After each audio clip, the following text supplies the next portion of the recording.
எத்தனை வருஷம் முன்னாடியே அவருக்கு வந்து பிழைக்க முடியாதுன்னு சொல்லிட்டாங்க சார் டாக்டர்.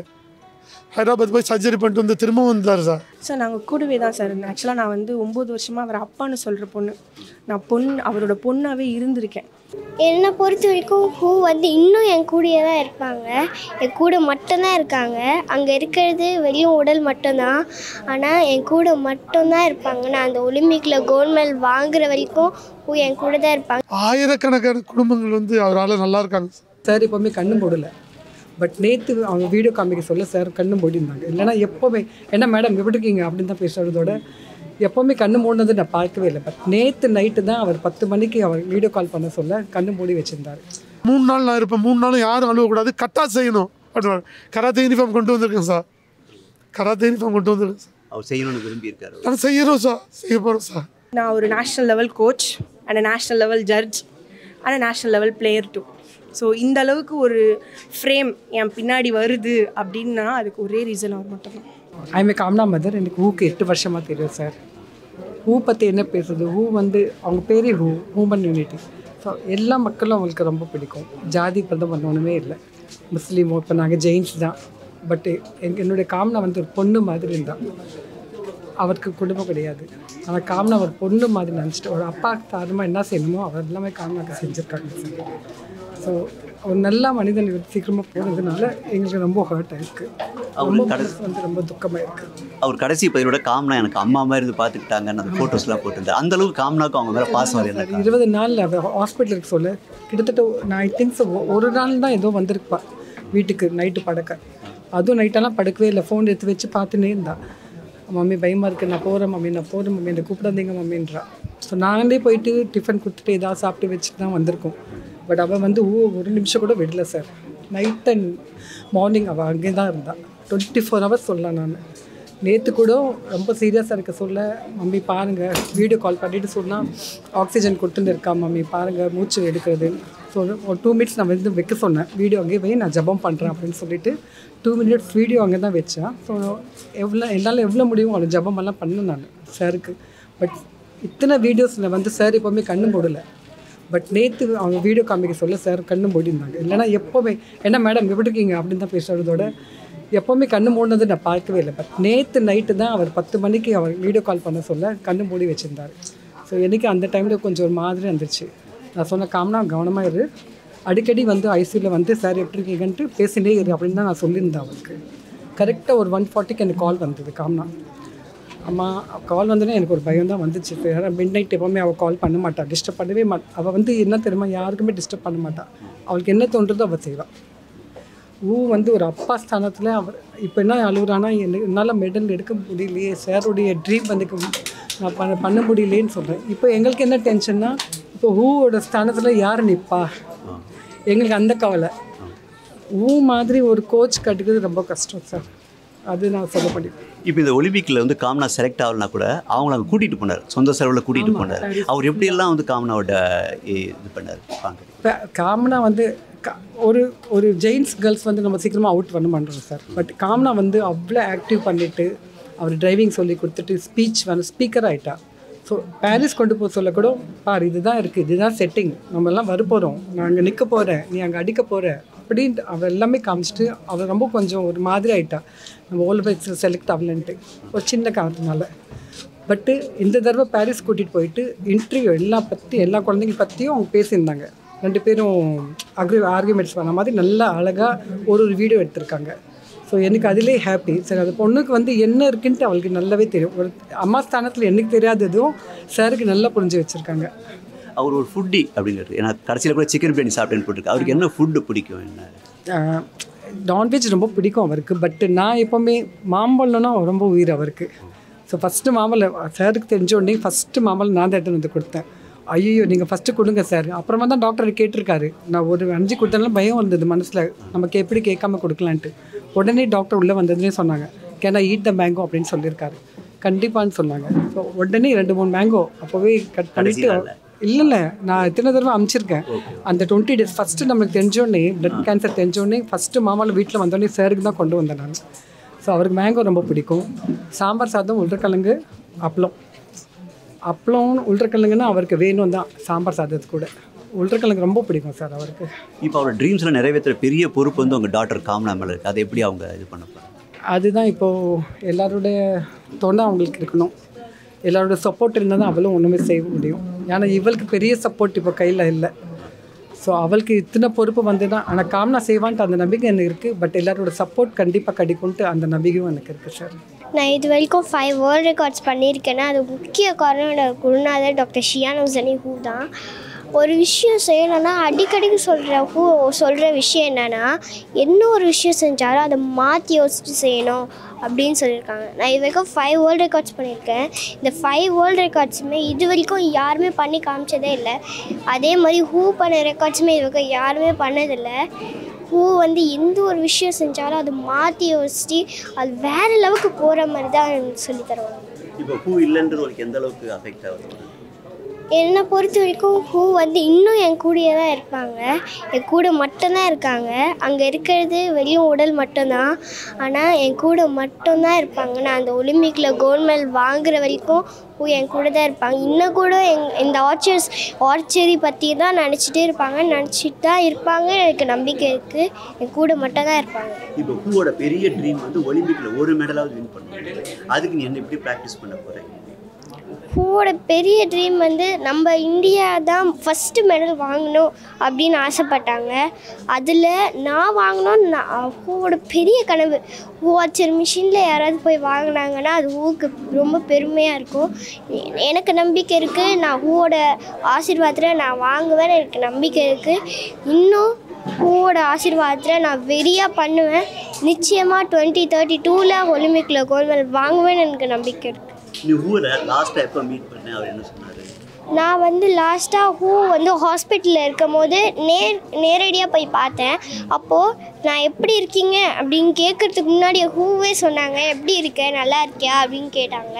உனக்கு ஏதாவது வேணுமா உடனே சொல்லு, நான் இப்பயே ஆர்டர் பண்ணி தரேன். உனக்காக நான் தனியாக ஒரு டீம் மாதிரி வச்சுருக்கேன் ஆர்ச்சரிக்காக. உனக்கு என்ன வேணாலும் அவங்க கிட்ட சொல்ல அவங்க உனக்கு ஃப்ரீயாகவே வாங்கி தருவாங்க அப்படின்னு சொன்னாங்க. கண்டிப்பாக நான் பண்ணுவேன். உசைனி அவர்களின் மூத்த சீடரான செல்லப்பாண்டி அவர்கள் என்ன நினைக்கிறார் சார்? நீங்கள் எவ்வளோ காலமாக அவர்கிட்ட இருக்கீங்க? சொல்லப்போனால் எனக்கு நினைவு தெரிந்தனால எங்கள் அப்பா மாதிரி சார். 42 வருஷம் ட்ராவல் பண்ணியிருக்கேன் சார். இன்றைக்கி ஒருத்தங்க அப்பா கூட ஒரு மகன் கூட 42 வருஷம் இருக்கிறது இல்லை சார். கல்யாணம் ஆனோன்னு எங்களுக்கு அவர் அப்பா, சகோதரர், ஆசான் சார். 42 வருஷம் ஒருத்தர் கூட கையை பிடிச்சிக்கிட்டு எங்களை அழைச்சிட்டு போயிருக்காருன்னா பாருங்கள் சார், நாங்கள் எப்படி போயிருப்போம்னு பாருங்கள் சார். ஏன்னா அவர் மருத்துவமனை இருக்கும்போது கூட என்னோடய சீடர்கிட்ட பேசினேன், நான் அவங்க வாட்ஸ்அப்பில் பேசினேன், ஐசியூவில் இருந்தபோது கூட பேசியிருக்கேன். உடனே கிளம்பி வாங்க சார் சாயினார் மீட் பண்ணேன் சார். அடையார் கேன்சர்லையும் மீட் பண்ணி பேசினேன் சார். கட்டி பிடிச்சிக்கிட்டாங்க சார். அந்த உணர்வை என்னால் மறக்க முடியல சார். திரும்ப அப்போலோலையும் வந்து 2 நாள் தங்கியிருந்தேன் சார் கூடவே. அவரும் நம்பிக்கையாக இருந்தார் இல்லையா எல்லாத்தையும் ஃபேஸ் பண்ணி. இப்போ எங்கிட்ட சொல்லும்போது ஹார்ட் அட்டாக்னாக்கா டக்குன்னு இறந்துருப்போம். இது என் டைம் என்கிட்ட சொன்னது திரும்ப நான் ஐக்காமன் வந்து உட்காருவேன் சார். நீங்கள் பாருங்கள் சார், எனக்கும் யமனுக்கு போராட்டம்னு சொன்னாங்க சார். யமன் ஜெயிக்கிறானா நான் ஜெயிக்கிறான்னு பார்ப்போன்னு என்கிட்ட சொன்னாங்க சார். எத்தனையோ நம்பிக்கை இல்லை சார். சாதனை படிக்கும்போதெல்லாம் கூட இருந்திருக்கீங்க இல்லையா? அவரோட அந்த கரேஜஸ் எல்லா சாதனையிலும் கூட இருந்தேன் சார். சோதனையிலும் கூட இருந்தேன் சார். இந்த ஹைகமாண்டுக்கு வந்து நெய்தர்லேருந்து வந்து உட்கார்ந்து போய் கூடவே கையை பிடிச்சிட்டு வந்தோம் சார். ஐயோ, எங்களெல்லாம் வந்து ஒரு மாஸ்டராக இருந்து எங்களை வழி நடத்துகிறேன் சார். இன்றைக்கி ஆயிரக்கணக்கான குடும்பங்கள் வந்து அவரால் நல்லா இருக்காங்க சார். என்னை பொறுத்த வரைக்கும் சார் அவர் சிங்கிள் பர்சன், அதாவது தனியாக இல்லை, எப்பவுமே அவரை சுற்றி ஒரு கூட்டம் இருக்கும். அது எப்படி அவர் எல்லாரையும் ஈர்த்தார் அந்த சார்? இன்றைக்கி அவ்வளோ இந்த சூழ்நிலையில் நான் இது மாதிரி எனக்கு பேசுகிறதுக்கும் எனக்கு இல்லை சார். என்னுடைய இருந்தாலும் பேசாமல் இருக்க முடியல. ஒவ்வொருத்தருக்கும் ஒரு கராத்தே மட்டும் சொல்லிக் கொடுக்கல சார். எல்லா மாஸ்டர்ஸும் அவங்க வந்து எல்லா பலதரப்பட்ட எல்லா ஏஜ் குரூப்பு எல்லா பலதரப்பட்ட உங்களுக்கு புரிஞ்சிருக்கும் சார். கீழ்த்தரப்பட்ட மக்கள்லேருந்து மேல் எல்லாருக்கும் அவங்க ஒரு வழிகாட்டியாக இருந்தாங்க சார். இன்றைக்கி எவ்வளோ குடும்பங்கள் அவரால் இருக்குது சார். இன்னும் சொல்லப்போனால் நான் இந்து மதத்தை சேர்ந்தேன் சார். இன்றைக்கி ஏகாதசியில் யாராவது இறந்தா என்ன சார், எங்கே சார் போவாங்க? வைகுண்டம், சொர்க்கத்துக்கு போவாங்க சார். இன்றைக்கி எங்கள் ஆசான் சொர்க்கத்துக்கு போகிறாங்க சார். அவர் இந்துவாக இருந்தார் சார். கிறிஸ்டினுக்கு கிறிஸ்டினாக இருந்தார். முஸ்லீமுக்கு முஸ்லீமாக இருந்தார் சார். அவரு பள்ளிவாசலுக்கு எங்களையும் அழைச்சி போயிருக்காரு சார். எங்கள் கோயிலுக்கு வந்து குங்குமம் பூசிக்கிட்டார் சார். அவரு இந்த அதனால தான் இன்னைக்கு எங்கள் எல்லாருடைய எண்ணங்கள் சார். இன்னைக்கு அவர் ஆசான், இன்னைக்கு எங்களுடைய ஆசான் சொர்க்கத்துக்கு போயிட்டார் சார். சொர்க்கத்துக்கு போகிறேன்னு சொல்லிட்டு இன்னொரு நாள் செத்துந்தாருன்னா போக முடியாது சார். இன்னைக்கு நீங்க அழறீங்க, ஆனா அவரு அழுகி விரும்ப மாட்டார். சார் என்னட்டையும் சொன்னார் சார். அன்னைக்கு நான் கேன்சர் இன்ஸ்டியூட் அடையாறில் பார்த்து போய் கட்டி பிடிச்சிக்கிட்டு அழுவக்கூடாது சார். அந்த ஃபோட்டோ இன்னும் இருக்குது சார். அழுவக்கூடாது. ஹைகமாண்டில் 3 நாள் நான் இருப்பேன். 3 நாளும் யாரும் அழுவக்கூடாது, கரெக்டாக செய்யணும் அப்படின்னா கராத்தே யூனிஃபார்ம் கொண்டு வந்திருக்கேன் சார். கராத்தே யூனிஃபார்ம் கொண்டு வந்திருக்கேன் சார். அவர் செய்யணும்னு விரும்பி இருக்காரு. நாங்கள் செய்கிறோம் சார், செய்ய போகிறோம் சார். அவர் அங்கேருந்து மேலேருந்து குதிக்க சொன்னால் குதிப்போம் சார், எழுவும் சொன்னால் எழுப்போம் சார். மற்றவங்க மாஸ்டர்லாம் எப்படியோ தெரியல. எங்களுடைய ஆசான் வந்து எங்களுக்கு 3 விதம் சார். ஆசான், சகோதரர், எங்களுக்கு தந்தை சார். ஒவ்வொருத்தருக்கும் எங்களுக்கு தந்தை மாதிரி சார். எல்லாருமே அவரோட ஸ்டூடெண்ட்ஸ் சார். எல்லாருமே ஒரு அப்பாவை தான் பார்த்துருக்கீங்க. நடுவில் அவர் அந்த கராத்தே விட்டு வில்வித்தை அதிக இன்ட்ரெஸ்ட் காட்டும்போது உங்களுக்கு அதுக்கு ஒரு யாக கலைவன் சொல்லலாம். எந்த கலைக்கு போனாலும் இன்னைக்கு என்ன ட்ரெஸ்ஸை போட்டு சார் உள்ள தூங்குறாரு சொல்லுங்க சார். அவரோட பிளட்ல ஒரு இன்னைக்கு போராடினது கராத்தே சார். அந்த கராத்தேனால தான் இன்னைக்கு வந்து இத்தனை நாள் போராடி வந்து ஜெயிச்சிருக்காரு சார். இன்னைக்கு ஹார்ட்டு எத்தனை வருஷம் முன்னாடியே அவருக்கு வந்து பிழைக்க முடியாதுன்னு சொல்லிட்டாங்க சார் டாக்டர். ஹைதராபாத் போய் சர்ஜரி பண்ணிட்டு வந்து திரும்ப வந்தார் சார். எங்களுக்கு கடைசி பேட்டி கூட அந்த யூனிஃபார்ம் போட்டு வந்து தான் தந்தார். ஹாஸ்பிட்டல் வந்தார், அந்த யூனிஃபார்ம் போட்டுட்டு வந்தார். அந்த யூனிஃபார்ம் மேலே அவருக்கு என்ன ஒரு ஆசை சார்? சார் அந்த யூனிஃபார்ம் சார் அவருக்கு பேருக்கு முன்னாடி, அவர் பேர் பின்னாடி தான் சார். கராத்தேங்கிறது தான் சார் முன்னாடி. கராத்தே உசைனின்னு தான் சார் எல்லாருக்கும் தெரியும். சாதாரண உசைனின்னா 100 பேர் இருப்பாங்க சார். உசைனி 100 பேர் இருப்பாங்க சார். நான் இன்றைக்கி சார் உங்களோட பேட்டியில் சொல்கிறேன் சார். இன்றைக்கி சொல்கிறேன், அவர் கராத்தே நிறைய உங்களுக்கு இன்டர்வியூ கொடுத்தாரு. வில்வித்தை வந்து இருக்கணும், நடிகர் விஜய்க்கு கொடுத்தாங்க, இது டெபுட்டி சிஎம்க்கு எல்லாருக்கும் கொடுத்தாங்க. வில்வித்தை வீட்டுக்கு ஒரு வில்வித்தை ஒன்று. நாங்கள் இன்றைக்கி முடிவு பண்ணுறோம் சார். எங்களுடைய அவர் என்ன நினைக்கிறாத நிறைவேற்றுவோம் சார். நாங்கள் ஸ்டூடெண்ட்டாக, நாங்கள் மாஸ்டரில் சார், ஸ்டூடெண்ட்டாக இன்றைக்கி அவர் வீட்டுக்கு ஒரு வில்வித்தை வீரர் வரணும்னு எல்லாத்தையும் வேணாங்க சார். யாருமே அவரை திரும்பி பார்க்கல சார். இன்றைக்கி நாங்கள் சொல்கிறோம் சார். இன்றைக்கி எல்லா கராத்தே மாஸ்டர்ஸும் இன்றைக்கி நாங்கள் சொல்கிறோம் சார்.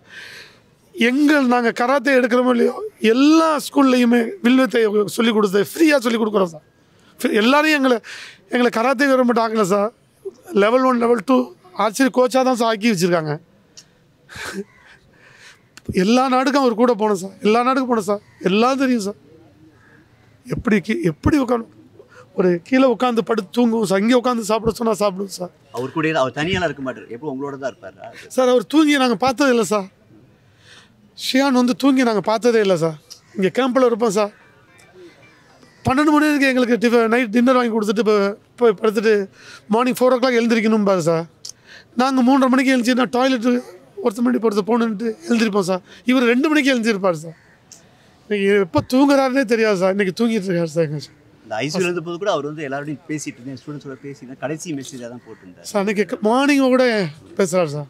நேற்று மார்னிங் கூட பேசுகிறார் சார். இப்போ விஜய் இவங்கெல்லாம் வந்து பார்க்கல. விஜயும் பவன் கல்யாணம் ஒரு ஸ்டூடெண்ட்ஸ் அப்படின்னாரு. அது எப்படி? பவன் கல்யாணுக்கு இருக்காங்க சார், டெபுட்டி சிஎம்மாக இருக்காங்க சார். அவங்களோட ப்ரோட்டோகால் படி அவங்களுடைய நம்ம சொல்ல முடியாது சார். நாங்கள் கருத்து சொல்லக்கூடாது. நீங்கள் அது வில்வித்தையை காப்பீங்க அப்படின்னு டெஃபினட்டாக சார். எங்களுடைய ரோலை நாங்கள் சொல்கிறோம், அவ்வளோதான். எங்கள் மாஸ்டர் என்ன நினச்சாங்க இருபத்துவோம் சார். அடராவணன்னு சொன்னாங்கன்னா நாங்கள் யார் என்னன்னு பார்க்க மாட்டோம் சார். டோர்னமெண்ட்லேயும் போய் இதே வார்த்தை தான் சார் சொல்லுவாங்க, வெளில கொள் அப்படிம்பாங்க சார். இன்றைக்கி அவங்க வந்து ஆசைப்பட்டு அவங்க நிறைவேறாமல் நினச்சிட்டு படுத்துருப்பாங்க சார். ஆனால் நிறைவேற்றி காட்டுவோம் சார் நாங்கள் கராத்தே மாஸ்டர்ஸ் எல்லாருமே. இன்றைக்கி சொல்கிறேன் சார், நீங்கள் கேட்டுங்க சார். எத்தனை வருஷம்னாலும் நாங்கள் எங்கெல்லாம் கராத்தே எடுக்கிறோமோ அங்கெல்லாம் வில்வித்தையை சொல்லிக் கொடுத்து எல்லா மாணவர்களுக்கும் வீட்டுக்கு எங்கள் ஆசான் வந்து வீட்டுக்கு ஒரு வில்வித்தை வீரர் உருவாக்குனாங்க. வீட்டுக்கு ஒரு ஆண் ஒரு பெண் வில்வித்தை வீரர் உருவாக்கி காட்டுறோம் சார். சேலஞ்சாக சொல்கிறோம் சார். நான் சொல்லலை சார். எங்களுடைய உணர்வு எல்லோரும் ஒரே உணர்வு சார். இன்றைக்கி என்ன கூப்பிட்டு வந்து நீங்கள் கேட்குறீங்க, என்னால் சொல்ல முடியாதுன்னு சொல்லிட்டேன் சார். இன்டர்வியூ இவங்க சொன்னதுனால நாங்கள் வந்து கொடுக்குறோம் சார். டெஃபினட்டாக நிச்சயம் முடியும் சார். பண்ணுவோம். எங்கள் ஆசான் திரும்ப ஒரு தடவை சொல்கிறேன், இன்றைக்கி ஏகாதசியில் இறந்துருக்கிறார் எங்கள் ஆசான். இந்துவுக்கு இந்துவா, முஸ்லீமுக்கு முஸ்லீமா, கிறிஸ்டியான இறந்துருக்காரு. சொர்க்கத்துக்கு சார் போகிறார். என்னோட நேம் ஸ்ரீ துர்கா சார். எப்போது சார் ட்ரெயின் பண்ணிட்டு? நான் ஒரு 9 வருஷமாக சார் கூட ட்ரெயின் பண்ணிகிட்ருக்கேன். அவர் கடைசி வரைக்கும் வில்வித்தையை தான் முக்கியமாக நினச்சிட்டு இருந்தார், உயிர் கூட எழுதினார். அவருக்கு என்ன அது மேலே ஒரு ஈடுபாடு? அவருக்கு வந்து எப்படின்னா, இப்போ மற்ற ஸ்போர்ட்ஸை விட வில்வித்தை மேலே ஆர்வம் ஜாஸ்தியானதுக்கான ரீசன் வந்து இது நம்ம கலை. பாரம்பரியமான ஒரு கலை. பாரம்பரியமான நம்ம கலையை வளர்க்குறத விட மற்ற கலையெல்லாம் எல்லோரும் டெவலப் பண்ணுறாங்களேன்னு சொல்லிட்டு இதை நம்ம எடுத்து டெவலப் பண்ணணுன்றது தான் அவரோட அச்சீவ்மெண்ட். ஸோ அதனால் நம்மளோட தமிழ்நாட்டு பாரம்பரிய கலையான வில்வித்தையை வந்து அதை வந்து அவர் மேம்படுத்தணும் அப்படின்றது தான் அவரோட full and full goal, aim. Plus தமிழ்நாட்டுக்கு இது வரைக்கும் ஒரு ஒலிம்பிக் மெடல் கூட வந்தது கிடையாது, இந்தியாவுக்கும் சரி தமிழ்நாட்டுக்கும் சரி. ஸோ அதனால் கண்டிப்பாக ஆர்ச்சரியில் ஒரு ஒலிம்பிக் மெடல், அதுவும் தமிழ்நாட்டில் இருக்கிற ஒருத்தவங்க வந்து தான் எடுக்கணும் அப்படின்றது வந்து அவரோட ரொம்ப பெரிய கனவு. அதுக்காக தான் இரவும் பகலும் எங்கள் எல்லாரையும் ட்ரெயின் பண்ணிகிட்டு இருந்தார். நடுவில் அந்த மைதானம் போனப்போ அந்த ஸ்ட்ரெஸ்ஸில் கூட எனக்கு நோய் வந்திருக்காங்க. அவர் எந்த அளவுக்கு அது கவலைப்பட்டார்? இல்லை, ஆக்சுவலாக வந்து ரொம்ப நல்லா தான் இருந்த மனுஷன். எங்களுக்கு எல்லாமே கிளாஸ் எல்லாம் இது ஸ்டேட் மீட்லாம் நடந்துட்டு இருந்தேன். அந்த டைமில் தான் நல்லா இருந்த மனுஷன் தான். திடீர்னு என்னடா உடம்பு சரியில்லைன்றாங்க, ஹாஸ்பிட்டலில் அட்மிட் இருந்தும் போது சுத்தமாக புரியல. திடீர்னு ஒரு நாள் ரோடு அலக்கெல்லாம் வந்துட்டாங்க, கிரவுண்டில் எல்லோரும் ஷூட் பண்ணிகிட்ருக்கோம், என்ன பண்ணுறதுன்னு தெரியல யாருக்கும். ஸோ அதனால் வந்து கிட்டத்தட்ட 9 வருஷம் தான் நான் போய், அதுக்கும் மேலெலாம் இருக்காங்க. ஸோ ஒரு 15 வருஷமாக அந்த ஒரே இடத்துல ஒரு சாம்ராஜ்யத்தையே உருவாக்கின அவர் திடீர்னு அந்த சாம்ராஜ்யம் வந்து கொலையுது அப்படின்னும் போது சத்தியமாக யாராலையுமே தாங்கிக்க முடியாத ஒரு விஷயம். ஏன்னா எங்களுக்கே ஒரு 9 வருஷமாக காலையில் 5:30 மணிலேருந்து சாயந்தரம் 6:30 மணி வரைக்கும் நாங்கள் ஷூட் பண்ணுவோம். 14 hours ஆஃப் ப்ராக்டிஸ் அங்கே தான் இருப்போம். மழை வெயில் எதுவுமே பார்க்க மாட்டோம், அங்கேயே தான் இருப்போம். சனி ஞாயிறு கூட லீவு கிடையாது, அங்கே தான் இருக்கும். ஸோ எங்களுக்கே வந்து திடீர்னு இப்போ நான் எங்கடா போய் ப்ராக்டிஸ் பண்ணுவோம், எப்படி நம்ம ப்ராக்டிஸ் பண்ணுவோம் போது எங்களுக்கே அது ஒரு ரொம்ப மன உளைச்சலாக ஒரு டிப்ரெஷனாக இருக்கிற ஒரு கட்டத்திற்கு நாங்கள் தள்ளிட்டோன்னா அதை வந்து அவர் த்ராஷ்லேருந்து உருவாக்கியிருக்காரு. ஸோ அப்போ அவருக்கு அது எவ்வளோ பெரிய வலியாக இருந்திருக்கும் அப்படின்றது ரொம்ப பெரிய எங்களோட டவுட்டுமே இருக்குது. ஒருவேளை அவரோட மனசு வந்து ரொம்ப கல் மனசு தான் அவருக்கு, நல்ல ஸ்ட்ராங்கான மனுஷன், எதுக்குமே வந்து இது பண்ண மாட்டார். ஆனால் நம்மளை நம்பி இவ்வளோ பேர் இருக்காங்க, இந்த கிரவுண்டு போயிடுச்சு அப்படின்றதுல கூட அவர் வந்து இல்லை, அடுத்து நான் கிரவுண்டு வாங்குகிறேன் அப்படின்ற சேலஞ்சில் தான் அவர் நிறைய சைடில் ட்ரை பண்ணார். பட் அதுக்குள்ளே இப்படி ஒரு விஷயம் நடந்துருச்சு. அவர் அதே ஒரு கரேஜஸாக தான் எடுத்துக்கிட்டார். அந்த பிளட் கேன்சர் ஒரு ஃபைட் நீங்கள் அந்த டைமில் அவர் மீட் பண்ணிங்களா?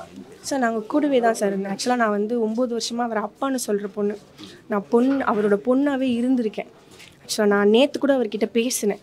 ஒரு ஆர்ச்சரியில் ஒரு கோச்சாக படிக்கிறதுக்கு போகிறதுக்காக அவர்கிட்ட பெர்மிஷன் கேட்கும்போது அவர் வந்து நமக்கு ஆல்ரெடி எல்லாம் தெரியும், இருந்தாலும் நம்மளுக்கு அந்த சர்டிஃபிகேஷன் ரொம்ப முக்கியம், அதனால் உன்னை நீ அப்கிரேட் பண்ணுறதுக்கு அது ரொம்ப முக்கியம், அதனால் நீ அப்படின்னு என்கிட்ட நேற்று பேசினார். ஒரு ஸ்டூடெண்ட் அவர் எப்படி மோட்டிவேட் பண்ணுவார்?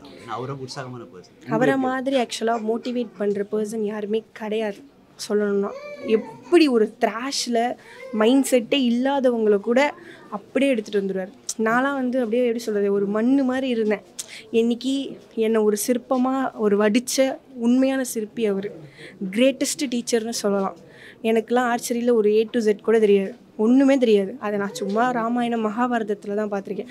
ஆனால் இன்றைக்கி அந்த ஆர்ச்சரியில் அந்த வில்லை பார்ட்டாக ஒரு ஆணியோட அந்த ஸ்க்ரூ மந்துக்கும் பிரித்து வச்சா கூட அதை நான் அசம்பிள் பண்ணுவேன். அந்தளவுக்கான டேலண்ட்டை எனக்குள்ளே கொடுத்த ஒரு மனுஷர் அவர். அதே மாதிரி நான் ஒரு national level coach and national level judge and national level player too. So இந்த அளவுக்கு ஒரு ஃப்ரேம் என் பின்னாடி வருது அப்படின்னா அதுக்கு ஒரே ரீசன் அவர் மட்டும்தான்.